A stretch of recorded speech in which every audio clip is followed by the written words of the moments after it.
ভারতের আমাদের ব্যাপারে ভারতের যে ভূমিকা, সে ভূমিকা হচ্ছে ওরা আমাদেরকে মেরে ফেলতে চায়, ওরা আমাদেরকে পানিতে মারবে, ওরা আমাদেরকে ভাতে মারবে, ওরা আমাদেরকে শেষ করে দেবে, স্বাধীনতাকে বিপন্ন করে দেবে।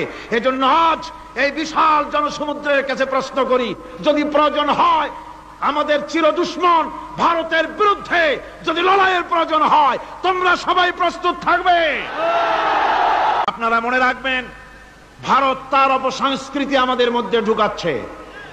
বাংলাদেশের মধ্যে মঙ্গল প্রদীপ দিয়ে অনুষ্ঠান শুরু হয়ে গিয়েছে, মঙ্গল প্রদীপ দিয়ে অনুষ্ঠান শুরু করা হচ্ছে। তারপরে নববর্ষ উদযাপনের জন্য হিন্দুয়ানি কায়দায় উদযাপন করা হচ্ছে। সাব গেমস শুরু করা হলো, কোরআনে কারীম তেলাওয়াত করা হলো না। সেখানে বর এবং বধূ বানানো হয়েছে, তাতে টোপর পরায়া হিন্দুয়ানি কায়দায় করানো হয়েছে। বাংলাদেশের কলেজ ইউনিভার্সিটির সামনে মূর্তি বসানো হতেছে। সুতরাং অপসংস্কৃতি দিয়ে ভারত বাংলাদেশের উপর তার আধিপত্য বিস্তার করতেছে।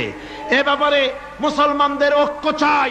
ভারতের আমাদের ব্যাপারে ভারতের যে ভূমিকা, সে ভূমিকা হচ্ছে ওরা আমাদেরকে মেরে ফেলতে চায়, ওরা আমাদেরকে পানিতে মারবে, ওরা আমাদেরকে ভাতে মারবে, ওরা আমাদেরকে শেষ করে দেবে, স্বাধীনতাকে বিপন্ন করে দেবে। এজন্য আজ এই বিশাল জনসমুদ্রের কাছে প্রশ্ন করি, যদি প্রয়োজন হয় আমাদের চির দুশ্মন ভারতের বিরুদ্ধে যদি লড়াইয়ের প্রয়োজন হয়, তোমরা সবাই প্রস্তুত থাকবে।